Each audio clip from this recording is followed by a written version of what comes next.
Today, our topic is electric flux.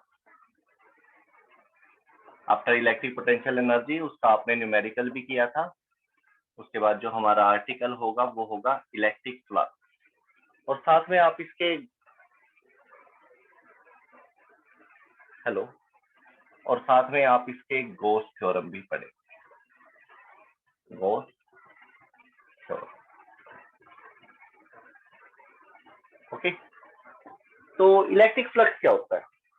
हालांकि 10th class में आपके पास मैग्नेटिक फ्लक्स को लेकर ईएमआई प्रोसेस में ईएमआई प्रोसेस में मैग्नेटिक फ्लक्स को लेकर बात आई, तो काफी बच्चे पूछते भी थे उस टाइम पे, क्योंकि आपको मैग्नेटिक फील्ड लाइंस का पता होता था उस वक्त पे और फ्लक्स के बारे में कोई ज्यादा जानकारी नहीं। क्या होता है फ्लक्स? तो फ्लक्स को पढ़ेंगे उससे पहले एक डेफिनेशन, एक स्टेटमेंट इलेक्ट्रिक फ्लक्स को लेकर। Electric flux over an area, electric flux over an area in an electric field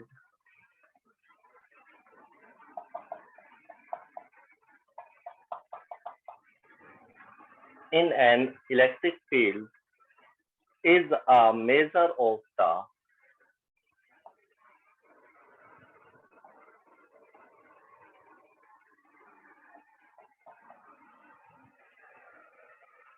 number of electric field lines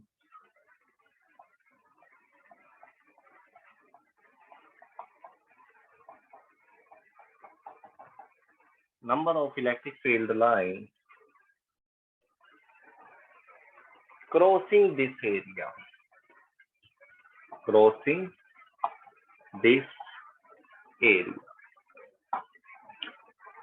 statement तो आपने देख ली होगी। Electric flux over an area in an electric field is a measure of the number of electric field line crossing this area. इसके अंदर जो सबसे ज्यादा important चीज है वो है number of electric field line. छोटी सी बात है, और एरिया, ये दोनों पॉइंट, इन दोनों पॉइंट से, हाँ, इसको डिनोट करते हैं फाई से, इलेक्ट्रिक फ्लक्स। और इसका जो फार्मूला होता है कैलकुलेट करने का वो होता है E डॉट ds, और you can right also E ds cos theta. लेकिन ये सब करने से पहले इसकी कहानी को समझते हैं कि फ्लक्स होता क्या है। माइंड में क्या आए, जैसे आपके पास आ जाता है इलेक्ट्रिक फील्ड लाइन चलती है, मैग्नेटिक फील्ड लाइन चलती है, नॉर्थ से निकलती है साउथ में चली जाती है, पॉजिटिव चार्ज से निकलती है इलेक्ट्रिक फील्ड लाइन और नेगेटिव में एंटर करती है। पता है ना इस चीज का? तो इलेक्ट्रिक फ्लक्स क्या होता है? इसके लिए ये आपका कोई यूनिफॉर्म इलेक्ट्रिक फील्ड है।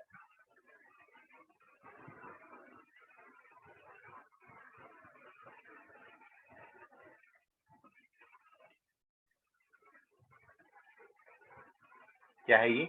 Uniform electric field. Parallel line से, इक्वी डिस्टेंस लाइन से क्या कर सकते हो आप? शो कर सकते हो। यू नो वेरी वेल, इसका तो पता ही होगा आपको, ये साइड पॉजिटिव और ये side you have to take negative. लेकिन इसके अंदर ये इलेक्ट्रिक फील्ड लाइंस है, कितनी है? 1 2 3 4 5। अभी 5 ही समझिए, वैसे तो इनफाइनाइट है, लेकिन चलो 5 दिख रही है, 5 ही ले लिया। थोड़ी ज्यादा ले ले, थोड़ी ज्यादा ले।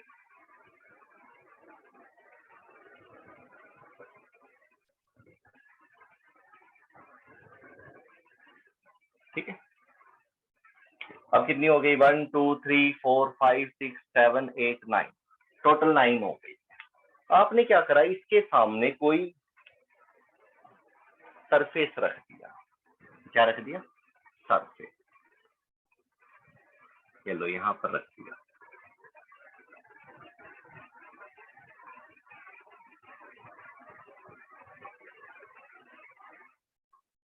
ठीक है, ये सरफेस एरिया ले लिया आपने कोई।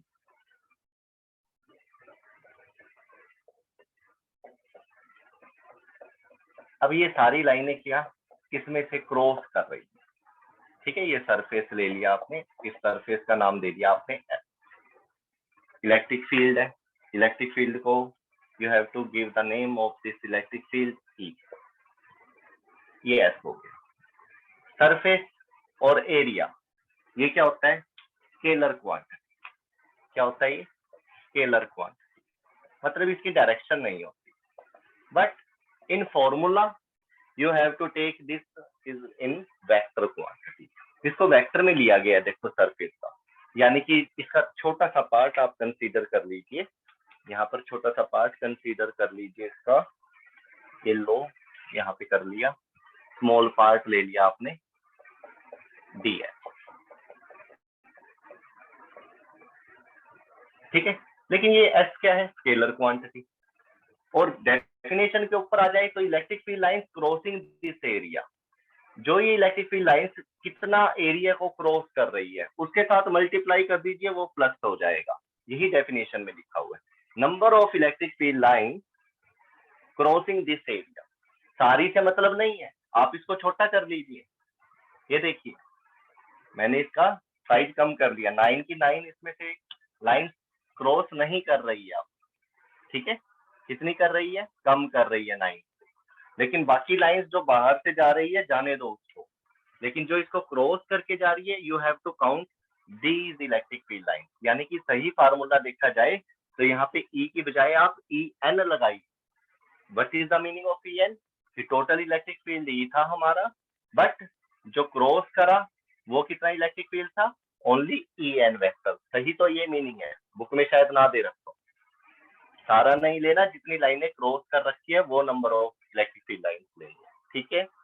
सेकेंड थिंग डीएस, डीएस क्या है, सरफेस। मैंने कल के लेक्चर में आपको क्लियर कर दिया था, जो सरफेस होता है वो स्केलर क्वांटिटी होता है। कोई भी एरिया आप ले रहे हो, जैसे बोर्ड है, बट अगर आप उसको, आपने क्या करना है, कई जगहों पर फिजिक्स में सरफेस को लेकर वेक्टर क्वांटिटी की जरूरत पड़ी हुई है, जहां पर आप सरफेस को एज ए वेक्टर ट्रीट करोगे, लेकिन उसके लिए आपको सरफेस का नॉर्मल लेना होगा। जैसे ये सरफेस है, इसका नॉर्मल आपकी तरफ होगा, सामने आप, ठीक है। तो यहाँ से परपेंडिकुलर ड्रॉ करिए, ये नॉर्मल मिल जाएंगे। तो इसी तरह से इसका सरफेस ये कैसे है, लाइनें ऐसे आ रही है, इधर से आ रही है, इस तरह से जा रही है, ये सारी लाइनें, ये देखो ये इलेक्ट्रिक फील्ड लाइंस जा रही है, सभी इस तरह से है, ठीक है। ये सभी क्या हो रही है, इलेक्ट्रिक फील्ड लाइन जा रही है ऐसे इक्विडिस्टेंट होती हुई, ठीक है। सामने इसके क्या करना आपने, कोई भी सरफेस रख दीजिए। सरफेस का मतलब ये लो, ये रख दिया, ये बॉक्स ले लिया। अब ये लाइनें क्या करेंगी, इसमें से क्रॉस करेंगी। इस सरफेस का नॉर्मल कहाँ है, इधर और उधर, ये तो वो इनके साथ कैसा एंगल बनाएगा, 0 डिग्री एंगल बना, कितना, 0 डिग्री एंगल बना। तो यहाँ पर देखा जाए तो थीटा की वैल्यू क्या है, 0 डिग्री, मतलब ई एन पैरेलल है किसके, डीएस सरफेस के और सरफेस एस, कह सकते हो आप एक ही लाइन में, ठीक है। तो जो ये डॉट है कोस थीटा, थीटा की वैल्यू 0 रखकर आपको मैक्सिमम फ्लक्स मिलेगा। कैसा मिलेगा, मैक्सिमम फ्लक्स। मतलब जो ये एरिया था, देखो मेरे को इस एरिया पर फ्लक्स चाहिए, तो मैंने इसके ऊपर क्या करा, सारी लाइनें मेरी सारी तरफ से देखो लाइनें जा रही थी, ठीक है, लेकिन इसके अंदर से कितनी लाइनें क्रॉस कर रही है इसको, सिर्फ वो लाइनें ली और इस सरफेस को लिया, और जितना ज्यादा ये इसके सामने होगा लाइनों के, उतना ज्यादा फ्लक्स होगा। You can see in this formula this thing, okay. After that क्या कर रही है, इसको इस डायग्राम में देखा, डीएस छोटा सा पार्ट लेकर करा, ठीक है, लेकिन आपने उसका इंटीग्रेशन दे दिया यहाँ पर, तो यहाँ पे डी फाई लिखने की जरूरत नहीं। तो फाई इज इक्वल टू ये फार्मूला रहेगा, ये फ्लक्स की जानकारी, फ्लक्स की नॉलेज। अब बात आ जाती है, अगर मैं इसके साथ इसका एंगल चेंज करूं तो इसके नॉर्मल का, इस सरफेस का नॉर्मल कहाँ है, इस सरफेस का नॉर्मल कहाँ है, इसी डायरेक्शन में है फिलहाल, लेकिन अगर आपने इसको रोटेट करा तो क्या होगा, या इलेक्ट्रिक फील्ड लाइंस की डायरेक्शन को चेंज कर दिया तो क्या होगा, ठीक है। अगर आपने इलेक्ट्रिक फील्ड की लाइंस को चेंज कर दिया या इसको रोटेट कर दिया, ठीक है, तो ये एंगल क्या होगा, थीटा क्या होगा, चेंज होगा। ओके, थीटा क्या होगा, चेंज। सोच कर देखिए इस चीज को भी, इमेज करिए। ये सामने से लाइनें आ रही थी, अभी तो इसमें से क्रॉस कर रही है। अगर मैं इसको इस तरह से रोटेट करूं तो ये लाइनें क्रॉस करनी कम हो जाएंगी। एक कंडीशन ऐसी आ जाएगी कि अब इसमें से ये क्रॉस ही नहीं कर पा रही। यस और नो? ये सरफेस एरिया आपके सामने आ चुका है, नॉर्मल इसका कहाँ आ चुका है, आपके सामने। फील्ड कहाँ है, यहाँ पर। दोनों में एंगल कितना बन जाएगा, नॉर्मल आपकी तरफ और ये इलेक्ट्रिक फील्ड लाइन, ये ब्लैक कलर के टिप से देख सकते हो आप, ये सारे क्या एंगल बनाएंगे, 90 डिग्री। एल बन गया ना ये, यस और नो? देख पा रहे हो ये L, this one, this one. तो इसको आप देख सकते हो, ये एल की तरह ट्रीट करेगा। ओके, तो यहाँ पर थीटा की वैल्यू इस केस में क्या हो जाएगी, 90 डिग्री। अगर एंगल को कम ज्यादा करोगे तो इलेक्ट्रिक फील्ड लाइन उसमें से पास होना कम ज्यादा हो जाएंगी। तो यहाँ पर फाई की वैल्यू इस केस में क्या आ जाएगी, यहाँ पर निकालते हैं ई डी एस कोस 90। तो यहाँ पर आप देख सकते हो फाई की वैल्यू 0 हो जाएगी। बस इस केस में क्या होगा, अगर थीटा की वैल्यू 0 डिग्री हो तो यानी कि पैरेलल हो, ई पैरेलल हो किसके, डीएस के नॉर्मल के साथ, किसके साथ, नॉर्मल के साथ। इलेक्ट्रिक फील्ड लाइन जो उसमें से क्रॉस कर रही है वो वाली पैरेलल हो इससे, तो आप कह सकते हो कि यहाँ पर जो फ्लक्स होगा वो क्या होगा, मैक्सिमम। तो ये इलेक्ट्रिक फ्लक्स आर्टिकल था जो आपकी शायद समझ में आ गया होगा कि हमें पूरे इलेक्ट्रिक फील्ड से मतलब नहीं है, जितनी लाइनें क्रॉस कर रही है वो लेनी है और जितने सरफेस में से वो पास हो रही है उनको लेना है, और उनका dot product you have to take. Dot product में क्या होगा, कोस थीटा होगा, और थीटा क्या होगा, angle between electric field lines and normal of surface. What is theta, theta, theta के बारे में, theta is the angle between electric field and normal of surface, normal of surface. Surface element भी लिख सकते हो, surface element लिख दिया तो डीएस लेना पड़ेगा, सरफेस लिख लिया तो एस लिखना पड़ेगा, यानी कि ई लिख लो यहाँ पर और यहाँ पर एस लिख लीजिए। ठीक है, एस वैसे वेक्टर क्वांटिटी नहीं होता, लेकिन हम उसका नॉर्मल लेकर उसको एज ए एरिया वेक्टर, क्या बोलते हैं, एरिया वेक्टर की तरह ट्रीट करते हैं, एरिया वेक्टर लेकर काम करते हैं। ठीक है, नोट डाउन। इसके बाद गॉस थ्योरम, वो भी इलेक्ट्रिक फ्लक्स के बारे में ही बताएंगे, गॉस थ्योरम। उसके बाद वेरी वेरी इंपॉर्टेंट टॉपिक्स आपके चलेंगे जो सीबीएसई बोर्ड में आते हैं, डायरेक्ट आर्टिकल भी आ सकते हैं और उसके ऊपर कंसेप्चुअल भी बनते हैं और न्यूमेरिकल्स भी बन जाते हैं। तो एक तरह से अब इंपॉर्टेंट चीजें स्टार्ट हो चुकी है तुम्हारी फील्ड। तो हर एक आर्टिकल को ध्यान से देखना, कोई नहीं देख पा रहा है तो यूट्यूब से आप इनको ले सकते हो, वीडियो को सब अपलोड हो जाएंगी।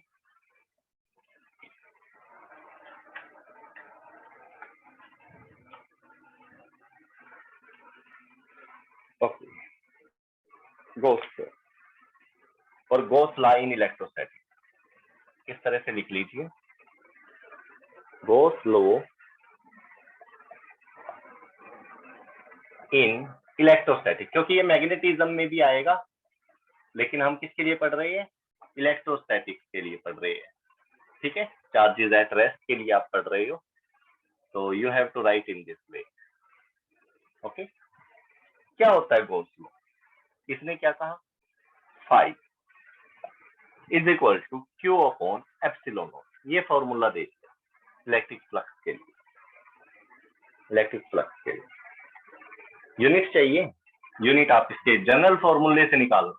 जब भी कोई जनरल फॉर्मूला आपको गिवन हो, देखो E into X is equal to phi होता है, so electric field into surface area, तो यहां से निकाल सकते हो आप।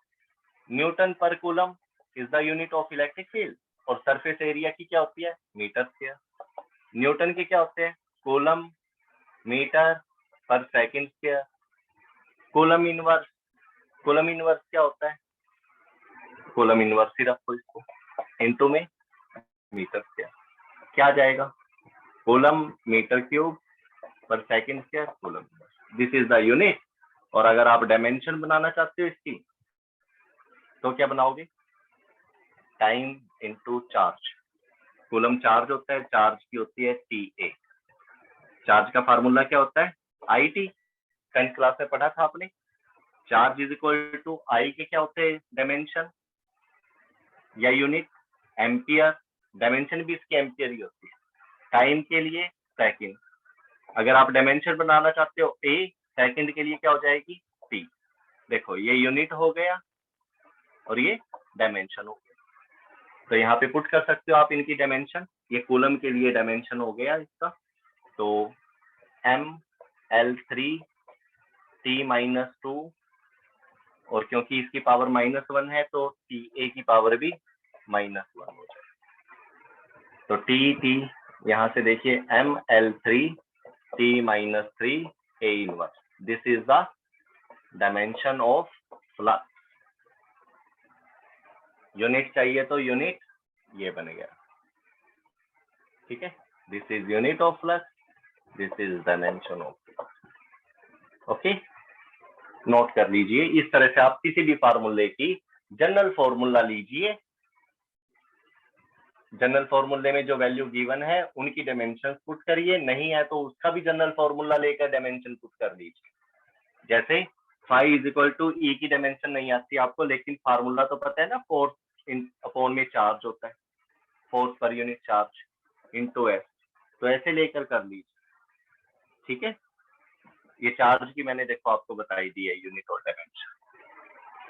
तो इस तरह से डायमेंशन फाइंड आउट करनी आनी चाहिए आपको। +1 की ये नॉलेज है जो आपको +2 में काम आएगी। इसके बाद गॉस थ्योरम। गॉस थ्योरम ने भी फ्लक्स के लिए ही फार्मूला दिया था। एक फार्मूला आपके पास है और एक इसने दे दिया, phi is equal to Q upon epsilon not.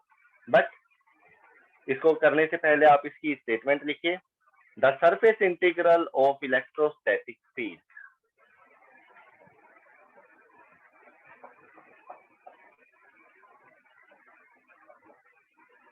The surface integral of electric field or electrostatic field, you can write here electrostatic field. The surface integral of electrostatic field E produces by any source, produces by any source. The surface integral of electrostatic field produces by any sources over any closed surface, over any closed surface. Definition या statement देखकर परेशान मत होना, क्योंकि ये जितना लिखने में मुश्किल हो जाती है उतना ही पढ़ने में आसान हो जाती है। Close surface as enclosing a volume V, enclosing a volume V, volume के लिए ज्यादा परेशान होने की जरूरत है। In vacuum is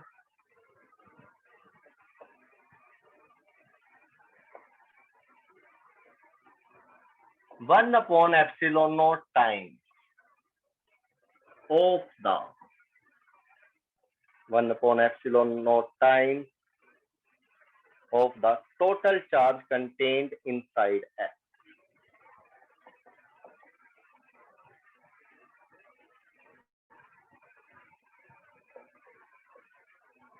Total charge Q contained inside surface है, inside surface है। क्या मतलब है, जो ये इलेक्ट्रोस्टैटिक फील्ड है सरफेस एरिया के साथ, यानी कि इलेक्ट्रिक फील्ड सरफेस एरिया के साथ, शॉर्ट फॉर्म में लेना हो तो DS, इंटीग्रेशन ऐसे भी ले सकते हो। ये क्या था, वैसे तो फाई था ये भी, तो ये कह रहा है जो ई डॉट डी एस होता है वो इज इक्वल टू होता है 1/एप्सिलॉन नॉट टाइम 1/एप्सिलॉन naught time of total charge contained inside S. ये चीज ध्यान रखना, तो टोटल चार्ज, तो एक स्टेटमेंट आपको ये भी मिल गई, yes sir. E dot D S is equal to Q. तो यहां से ये क्या है, गॉस लॉ, और ये क्या है, डेफिनेशन ऑफ इलेक्ट्रिक फ्लक्स।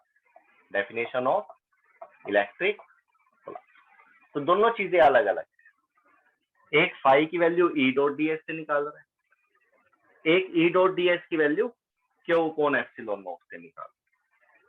आप इसको ऐसे भी लिख सकते हो, phi is equal to from first and second third लिख सकते हो। This is also Gauss theorem, Gauss law या Gauss theorem, you can write. But phi को निकालने का ये मेथड भी है और फाई को निकालने का ये मेथड, लेकिन ये कब अप्लाई होगा, जब चार्ज इज गिवन। ये कब अप्लाई होगा, जब सरफेस एरिया और इलेक्ट्रिक फील्ड गिवन। ठीक है, इलेक्ट्रिक फील्ड सारा गिवन है, लेकिन जितने सरफेस एरिया से मल्टीप्लाई करोगे उतनी ही लाइन उसमें से जाती है। ठीक है, उतना ही इलेक्ट्रिक फील्ड काम करेगा, भले ही आपका जितना मर्जी हो, सरफेस अकॉर्डिंगली इसके साथ ही सेट हुआ पड़ेगा। तो यहाँ पर आपने क्या करना है, अब phi Q upon epsilon naught, या फिर कैपिटल क्यू भी ले सकते हो आप, मर्जी आपकी है। यहाँ पर मैंने कैपिटल क्यू ले रखा है। यहाँ पर कैसे होते हैं इसके न्यूमेरिकल, कैसे होते हैं न्यूमेरिकल, ये देखिए, सिंपल न्यूमेरिकल दे देते हैं। ये कोई सरफेस है, ये कोई क्या है, सरफेस, और मैंने इसके अंदर चार्ज रख दिया 2 कूलम। कितना रख दिया, 2 कूलम। एक चार्ज रख दिया मैंने यहाँ पर 3 कूलम। एक चार्ज रख दिया मैंने यहाँ पर 6 कूलम। एक यहाँ पर रख दिया बाहर 1 कूलम। तो यहाँ से आप इलेक्ट्रिक फ्लक्स की value you have to calculate in this question. तो इलेक्ट्रिक फ्लक्स की वैल्यू कैसे कैलकुलेट करो, simple, you have formula phi is equal to Q upon epsilon naught. What is the value of total charge, total charge कितना होगा, total charge कितना होगा इसके अंदर, सपोज ये Q1 है, ये Q2 है, ये Q3 and this one is Q4। Total charge कैसे होगा, Q1 plus Q2 upon epsilon. Am I right? क्यों, बिकॉज इसकी डेफिनेशन में एक वर्ड ये लिखा हुआ है, क्या चीज, इनक्लोजिंग। इनक्लोजिंग सरफेस कौन सा हुआ, ये, इसके अंदर कौन से, इनसाइड एस दिख रहा है आपको, इनसाइड एस। एस के अंदर वाले चार्ज लेने हैं, बाहर वालों को आपने इग्नोर कर देना। आया ये समझ में? ठीक है, ये क्या हो जाएगा, खत्म हो जाएंगे, बिकॉज ये आउटसाइड थे। क्या थे, आउटसाइड, हमें इनसाइड चाहिए। इनसाइड में सिर्फ ये दोनों है, तो आपने क्या करना है, 2 coulomb plus 3 coulomb upon epsilon not की value you have to put here 8.85 into 10 raised to the power minus 12. Now you can solve this. 5 upon 9 into 10 raised to the power plus 12. What is the value of 5 upon 9? 9, 0.9 4 the 36, 9 5 the 45, 0.5. Again 9 5 the 45, 0.55 10 raised to the power plus 12. This is the value of 5. This is your answer. You can write its unit. Okay, unit तो rough कर दिया, चलो units लगा देना। ठीक है, अभी बताया था। तो ये क्या होगा इसका फाइनल आंसर। तो इस टाइप के क्वेश्चन आते हैं।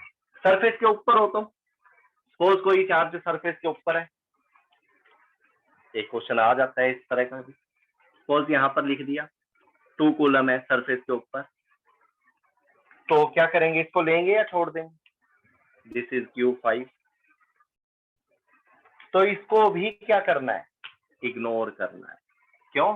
क्योंकि इनसाइड लेने हैं, इनक्लोजिंग लेने हैं, जो उसके अंदर होते। ठीक है, और चीज देख लो, सपोज ये माइनस होता तो ये प्लस और ये minus, additive property of charge आता है आपको, एडिटिव प्रॉपर्टी ऑफ चार्ज आता है, तब क्या करोगे,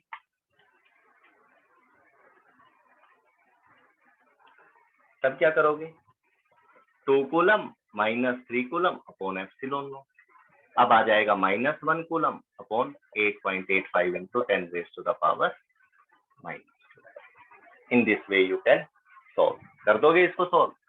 ठीक है, तो करना है।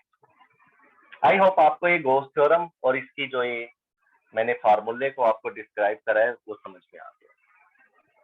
Any doubt?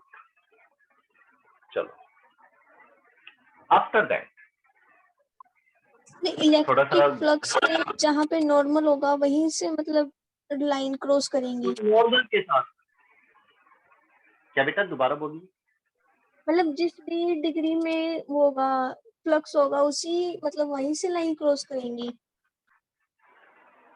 जहाँ पे नॉर्मल होगा। हाँ, नॉर्मल के अकॉर्डिंग ही वो फ्लक्स उसमें से क्या होता है, वो इलेक्ट्रिक फील्ड लाइन क्या होती है, क्रॉस होती है। मान लो उसके नॉर्मल के साथ उसकी लाइन में ही नहीं आया वो इलेक्ट्रिक फील्ड, तो उसमें से क्रॉस नहीं करेगा। अगर आपने एंगल बढ़ाते चले गए, देखो उसके नॉर्मल के साथ ये रहा कोई सरफेस, सरफेस का नॉर्मल इधर भी है और वही नॉर्मल उस साइड भी है। अगर मैं इसमें से इलेक्ट्रिक फील्ड लाइंस को क्रॉस करूं, ये इलेक्ट्रिक फील्ड लाइंस आ रही, ये सामने इस वक्त मेरे हाथ की तरह ऐसे इलेक्ट्रिक फील्ड लाइंस आ रही हैं इसमें।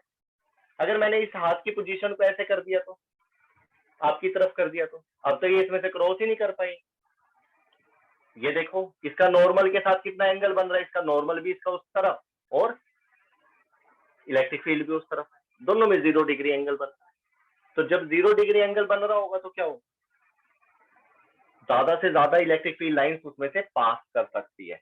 ये ज्यादा से ज्यादा पास करेंगी जब कब थीटा इज इक्वल टू 0, यानी कि ई वेक्टर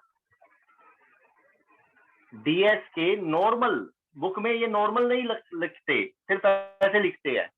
सरफेस का, सरफेस की डायरेक्शन क्या लोगे आप, सरफेस की डायरेक्शन वही लोगे जिस दिशा में वो अपना फेस दिखाता है। जैसे ये बोर्ड आपको दिखा रहा है, मेरा ये हाथ मेरी तरफ नॉर्मल है या उस तरफ नॉर्मल है, इस बोर्ड का आपकी तरफ है या इसके बैक में है, बिल्कुल 90 डिग्री पर। तो आपने क्या करना है, इलेक्ट्रिक फील्ड लाइन जो है किस कंडीशन में सबसे ज्यादा पार करेंगी। देखो आप तीर चला रहे हो सामने से, इस बोर्ड के ऊपर तीर चला रहे हो, ठीक है, तो तीर इस बोर्ड के अंदर से कब पास होगा, जब आप इसके बिल्कुल सामने होंगे, यानी कि इसके नॉर्मल के सामने होंगे। तीर भी उसी लाइन में और नॉर्मल भी उसी लाइन। बट अगर आपको साइड में खड़ा कर दो, तो मैं इस बोर्ड के यहाँ पर साइड में लेफ्ट या राइट में खड़ा कर दो, तो वहां से अगर मैं कोई इसके सरफेस पे इस एरिया पे तीर चलाइए, ठीक है, तो आप क्या वो गोली या तीर इस पे चला सकते हो, वो तो सरफेस सामने ही नहीं आएगा। तो सरफेस के नॉर्मल के साथ आपके एरो का कितना एंगल बन जाएगा, 90 डिग्री। तो 90 डिग्री कंडीशन में फ्लक्स 0 हो जाता है, और 0 डिग्री यानी कि जब सरफेस के साथ वो नॉर्मल की लाइन में होगा 0 डिग्री एंगल पर फ्लक्स सबसे ज्यादा मिलेगा। तो 0 से जैसे जैसे आपका एंगल बढ़ता चला जाएगा, कोस थीटा की वैल्यू 0 डिग्री है तो मैक्सिमम फ्लक्स 10 है, तो कम हो जाएगा 20 या और कम हो जाएगा, 30 डिग्री बन रहा है और कम हो जाएगा। तो आपको यही चीज ध्यान रखनी है कि हमें जो इलेक्ट्रिक फील्ड है वो सरफेस के नॉर्मल के साथ एंगल देखना, किसके साथ, सरफेस के नॉर्मल के साथ। ओके, अगर मैंने इसको थोड़ा सा भी कम मतलब टेढ़ा कर दिया या जैसे भी इसकी पोजीशन चेंज कर दी, सपोज मैंने ऐसे कर दी,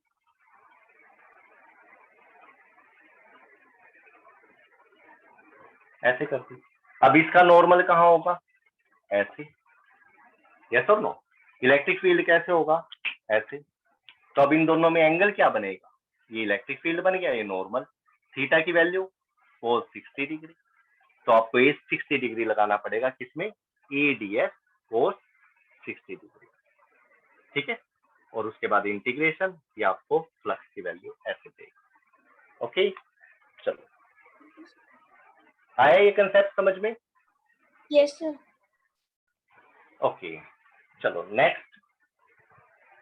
नेक्स्ट आ जाता है कि इसी फार्मूले से क्या आप कूलम लॉ को डिड्यूस कर सकते हो। कूलम लॉ क्या था, F = 1/4 pi epsilon naught Q1 Q2 upon R square.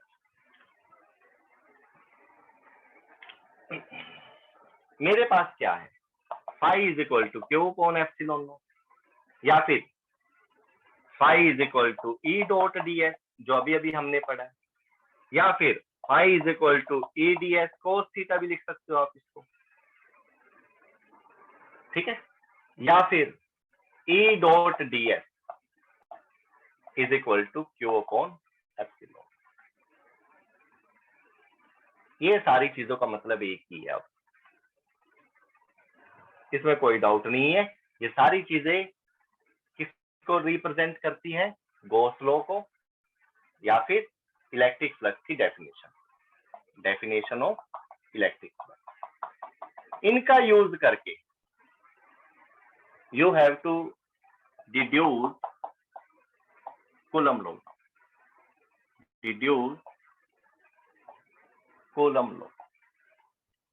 ये आर्टिकल बना देते कि मेरे को कूलम लॉ चाहिए और इसका यूज करो। कूलम लॉ तो लेना नहीं है, इसको लो, और कूलम लॉ यानी कि स्टार्टिंग इससे करनी है और एंड इस पे करना है। बट कूलम लॉ के बारे में पता तो होना चाहिए आपको। क्या होता है coulomb law, 1/4 pi epsilon not F = 1/4 pi epsilon naught Q1 Q2 upon R square, यानी कि दो चार्ज का मल्टीप्लीकेशन और उनके बीच का गैप। यही था, यही है, ठीक है यस ना। सर। ओके, चलो फिर अब इसको मैंने ले लिया यहां से, we know that phi = Q upon epsilon. कहां पे लिया, गॉस थ्योरम से। This is equation first. Phi = E dot ds, ये भी होता है। ये कैसे है, by definition of electric flux. ये डेरिवेशन है बेटा, कूलम लॉ को डिड्यूस कर from first and second. we can write E dot ds is equal to Q upon epsilon. This is equation third. इन दोनों से मैं ये भी लिख सकता हूँ। Now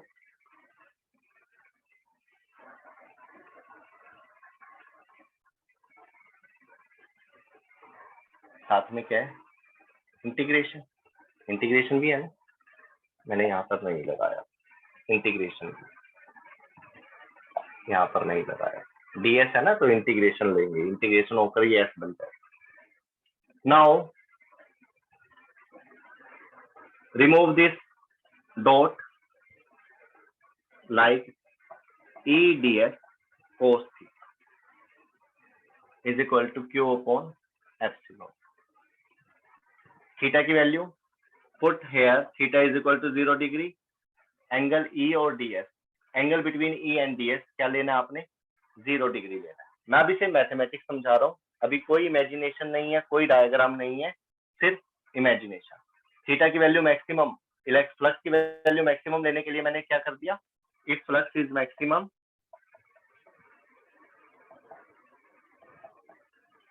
take theta is equal to 0 degree. तो यहां से क्या हो जाएगा, E ds integration is equal to क्या आ जाएगा, Q अपॉन एप्सिलॉन, cos 0 1 हो जाएगा। अब E को बाहर निकालिए,